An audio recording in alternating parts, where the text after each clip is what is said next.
Hello friends, कैसे आप सभी। आशा करते हैं आप सभी स्वस्थ होंगे। आज का ब्लॉग में हम ये बताएंगे कैसे एक सबसे कमज़ोर स्टूडेंट आज यहाँ तक पहुँचा। अगर बात करें हम स्कूली शिक्षा का, तो जब हम एडमिशन लिए थे उस वक्त के समय में मेरा मैथ बहुत कमज़ोर था। और मैथ ही नहीं, उसके साथ साथ प्रत्येक विषय ही वीक था। लेकिन अगर परसेंटेज का बात करें तो बहुत कम परसेंटेज आता था, 40-45 ऐसा ही आता था, और घर में उसी तरह पिटाई भी होता था। लेकिन फिर भी कोई बात नहीं, उस वक्त मौज मस्ती होता था। लेकिन 10th तक भी वैसा ही स्थिति रहा, मैथ सबसे कमज़ोर रहा और सबसे कमज़ोर ही रहा। लेकिन 12 किए, फिर जब कंपटीशन का तैयारी करना चालू किए, तो कंपटीशन का जब तैयारी करना चालू किए उस वक्त मैथ तो मेरा सब गोल था। कैसे लाभ हानि निकाले, कैसे डिस्काउंट परसेंट निकालिए, कुछ पता नहीं था। तो उस वक्त इस समय हम सोचे क्या करें क्या नहीं करें। तो कोचिंग उस वक्त चलता था, तो 700 में एडमिशन कराना था। तो उस वक्त 700 में एडमिशन कराएं और कोचिंग ज्वाइन किए। उस वक्त उसमें एक टॉपिक चला था, टाइम एंड वर्क। अब टाइम एंड वर्क कैसे निकाले कुछ पता ही नहीं था। तो क्या होता था कि हम उस वक्त किरण का एक बुक लिए थे। उस वक्त के समय पे 5500 प्लस चलता था किरण का बुक।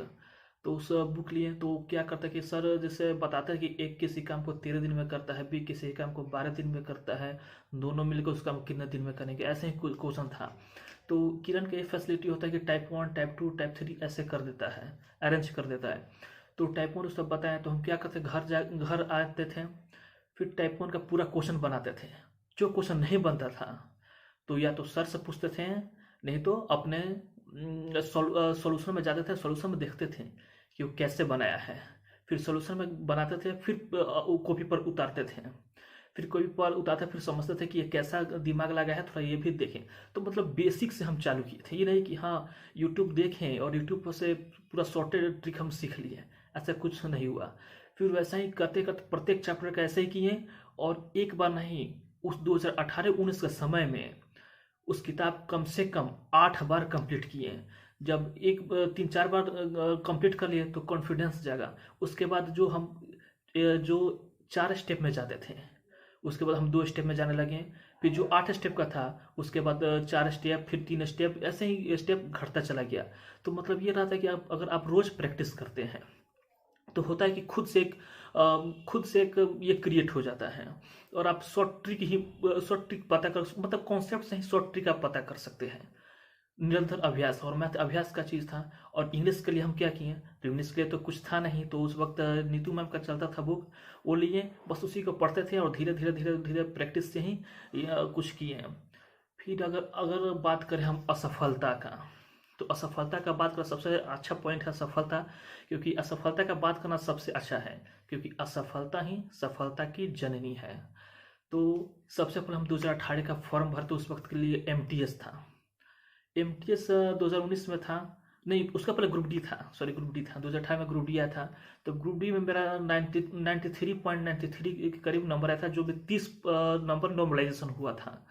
तो उसके बाद हमको रनिंग करने के लिए बुलाया गया। रनिंग में तो इतना फिसड्डी उस वक्त है, कुछ कहने का नहीं।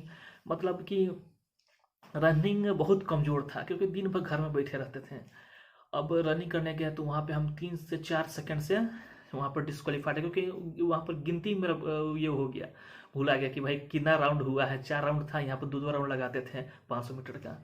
तो वहाँ पर गिनती होगा और इसी कारण 4 सेकंड से वो डिस्क्वालीफाइड हो गए। फिर उसके बाद MTS आया, फिर MTS का दिए, तो MTS में मेरा 81.80 के करीब नंबर था और कट ऑफ 84 गया था। मतलब वहाँ भी 2.5 नंबर 3 नंबर से डिस्क्वालीफाइड हो गए। बात करें CPO का, CPO का प्री तो निकाल दिए, लेकिन जब रनिंग का बात हुआ तो उसको इतने मोटे थे कि रनिंग हो नहीं सकता था। उस वक्त कोरोना काल भी समाप्त हुआ था, तो उसको ऐसे छोड़ दिए, उस एग्ज़ाम को मतलब रनिंग छोड़ दिए। फिर दोबारा CPO आया, फिर CPO दिए, लेकिन रनिंग किए तो रनिंग डिस्क्वालीफाइड 7 सेकंड से हो गया, डिस्क्वालीफाइड उसमें भी हुए। फिर उसके बाद सीजीएल डाले, तो सीजीएल में प्री निकलता था, मेंस का था पता नहीं था कि मेंस क्या होता है। वो तो हाई लेवल पूरा हो गया, सीजीएल में पूरा कम से कम बहुत ज़्यादा हो जाता है। फिर आया NTPC का वक्त, तो NTPC में वही तैयारी किए। जो मेरा मैथ का अपना प्रिपरेशन SSC का था, वही हम अप्लाई कर दिए NTPC में, जो हमको बहुत फ़ायदा मिला। क्योंकि उसी के फायदा से ही, उसी के दम से ही आज हम ये ट्रेंड मैनेजर का पोस्ट पाए हैं। आज का ब्लॉग हम यही समाप्त कर रहे हैं, फिर अगले ब्लॉग में आप सभी से मुलाकात होगी। तब तक लिए आप सभी लाइक करिए, सब्सक्राइब करिए। धन्यवाद।